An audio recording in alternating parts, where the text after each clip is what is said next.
As we explore the incredible range of health resources across the Garden State, it's become clear that even our full-length monthly episodes of Healthy in the Garden State can't capture it all. That's where this Dose of Health mini-series comes in. Every 2 weeks, we'll introduce you to inspiring individuals working to improve the physical, mental, and emotional well-being of New Jersey residents. In each brief conversation, they'll share practical tips, personal insights, and how you can connect with them to learn more. I'm your host, Kate Chericello-Tente, and I'm thrilled to bring you these individuals creating positive change in our communities. Don't forget to subscribe on YouTube at Healthy in the Garden State to catch every new release, and visit healthyinthegardenstate.com for even more health-forward resources. Michele Kreuzer is a board-certified behavior analyst and certified behavioral sleep practitioner based out of Williamstown, New Jersey, who helps people of all ages get the rest they need. She's seen firsthand how poor sleep shows up: kids with big emotions, adults struggling with focus and energy, and parents feeling stressed or guilty. Michele takes a holistic, team-centered approach, using evidence-based strategies for children and adults to improve sleep quality so everyone can wake up feeling more energized, focused, and ready to take on the day. Michele, it is so great to have you here today. And please, to start, just tell us a little bit more about what a behavioral sleep specialist does. Yes. So I will focus on the word behavior because that is what I do. I help people change their behaviors, their habits, their thoughts, their beliefs in order to sleep better. So if it's helping a parent teach their child how to fall asleep independently, or helping an individual with insomnia, we do that through their, like I said, beliefs and habits. But a person, how they think about their sleep and their beliefs about how they sleep does impact that. So it's a very natural, holistic, team-based, data-driven approach to helping a person sleep better. Oh, very, very needed in our society for sure. And I'm curious, when you tell someone out in public, so to speak, what you do, what is the first reaction you usually get? There's two that I very frequently get. One is people are like, wait a minute, you do that? Like, I didn't realize there was such a thing. And the other one is, oh my gosh, like I don't sleep, or my brother doesn't sleep, or I could have used you when my kids were little. So people are very excited about it. How common are sleep issues? Was it something surprising to you once you delved more into this field? So I was surprised to find out how common it is. So in any point in your life, most people are going to have bouts of insomnia. So it's incredibly common. And talking to parents, it's the number one struggle they have is helping their child fall asleep independently. So everyone is either struggling or has struggled or knows someone who has struggled with sleep. Incredibly common. And how does working with people on sleep differ across the age ranges, from kids to young adults to older adults and so on? Yeah, that's a great question. So there's three main groups of people that I work with. The first is the parent who's trying to help their child fall asleep independently. So many the parent will say, my child's just not a good sleeper. He requires me to hold him or to lay in the bed with him. And it's not that the child's not a good sleeper. It's really a sleep association. It's like we would have difficulties falling asleep without our pillow, whereas a child has a problems falling asleep without their parent. So I'm really teaching the parent how to show their child that they can fall asleep independently so they're not waking up through the night. So that's one thing. But then people with insomnia, there's something called cognitive behavioral therapy for insomnia. And this is obviously looks much, much different. The one commonality is it's very data driven. So it's looking at whether it's a 2-year-old or a 62-year-old, looking at their sleep habits right now. So keeping that diary of when they went to sleep, when they're waking up, how much they're waking up, what are they doing before sleep, what are they doing during the day, because your activities during the day will improve or hurt your sleep. And then there's the individuals who are just going, very driven, like I'll sleep when I'm dead kind of people. and they don't really have necessarily a sleep problem. It's just their mindset is, I need to do more, I need to work harder, not realizing that sleep is so important in everything that we want to accomplish during our day. It is. It's huge. I mean, I know you hear this all the time, but when I don't sleep well, the whole day is off. Everything feels worse. You just want to cry sometimes, right? Sleep is so hugely important. I've Right. definitely become a person who, when it hits that time that I want to go to bed, I just turn everything off and it's like, okay, nope, no matter where we're at, we have to stop right now. It is time to sleep. And it's very much a definite necessity. I don't know how people go about their days on 5 and 6 hours of sleep. What is the number one aspect maybe that you see that brings people to you? Is it the insomnia? Is it the go? Is it just any kind of issue regarding sleep? It's more the insomnia, because the people that are go go go, they're not even realizing that that's a problem. I Sure. usually talk more to those people if I go into a group setting. So I've gone into colleges, to businesses, to a church last week to talk to groups of people, and that's when they're like, "Oh, I didn't realize it was that big of a deal. I didn't Mm, realize how this is impacting my future health." So really, the people that I is people that are craving that sleep. Like you said, like you want to cry sometimes. You're yes. so, and I speak from experience. During my 40s, I did not sleep. I remember talking to my friend and saying, I don't understand. I don't understand how I can be so tired. And I have that, like, that fatigue, that like pain behind your eyeballs when you're so tired and you're like, how can I be so tired and yet not sleep? And so that is the most common person that I get calling me saying, Mm, okay, let's do this. I need sleep. yes. And what about quality versus quantity of sleep? Can you talk a little bit Oh, more about that?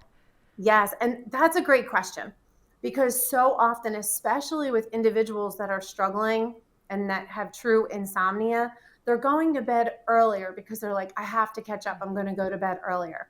Or I'm just going to hit the snooze and I'm going to stay in bed longer. And so let's say a person is in bed for maybe 9 or 10 hours a night, right? And they're trying to get sleep, but it's very fragmented. Mm, Okay. They're not falling asleep right away. They're tossing and turning, they're waking up, but they're not getting out of bed. So let's take that, but then let's compare that to a person who maybe is only in bed for 7 hours, but they're sleeping. They're mm. sleeping solid. That condensed sleep is so much better for us than that fragmented sleep. So it's really not always about the number of hours you're getting in your bed. It's really truly about that quality of sleep you're getting, where you can have it all condensed without being broken up. That's really when you feel the most fatigue, is that waking and falling asleep, and that waking up. It's very aggravating. You're giving me a throwback to when my baby was born. I definitely remember that. Yes. What about what are some things that we can do to improve that quality of sleep? It's a great question. The first thing I will say is a routine. Mm, I can't emphasize that. Like you had said, that there's a certain point where you're like, okay, I'm done. I'm tired. I'm going to turn off everything. I'm going to bed. Having that routine every night helps. It helps our body learn, like, okay, it's time to shut down. And we have an easier time falling asleep if we're going to sleep consistently and waking up at the same time every morning. And I will say, if sometimes people will say, oh, I'm very consistent. I like go to bed at 11 o'clock. I wake up at 6:30, and Monday through Friday, I'm good to go. Then on the weekends, maybe they're sleeping 2 hours later. mm, And that is something, first of all, if you're able to sleep, if you're sleeping until say 6:30 in the morning, and then on the weekend, you're finding yourself sleeping in a couple hours, that's your body saying you're trying to catch up on some mm. sleep and you're not getting enough sleep during the week. So if you want to sleep in, it's more like a half hour where you don't have to wake up with that alarm clock and you're like, oh, but it should really be very similar 7 days a week. That whole catch up doesn't happen. People, that's a very common question I get asked. And yeah, listen to your body is really what I would say. If you don't get a good night's sleep, maybe look and say, wow, I ate really late last night, or I did have that glass of wine, or maybe I did too much and wasn't able to re- feel refreshed from all that I did from the day before. So really paying attention to your body and that routine are probably the most important things I can say. That's really excellent advice all along and all around. What about those people when you do talk to a group and you do talk to that nonstop person who is like, I don't have time to sleep. I don't have time. Is there a piece of advice you give them? Like what is your go-to reaction to that comment that I mean, I have heard that comment many a times over the Mhm. years. Absolutely. Yes. So, one, I'm going to back up. Remember when I said that I had a lot of struggles with my own sleep in my 40s, where I just was not a good sleeper?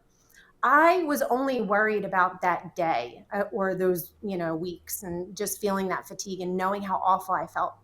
I didn't know until years later when I started learning more about sleep, the impact on our future health. And that's when I really became very passionate about learning more about sleep, helping more people with sleep, spreading the word any way I can. Because there was one quote, and I will never forget this quote. Dr. Matthew Walker wrote a book, and it's called Why We Sleep. So if you're curious or you think, I don't really need that much sleep, any podcast that you see Dr. Matthew Walker, he is amazing. But he had said something that really shook me, is really honestly.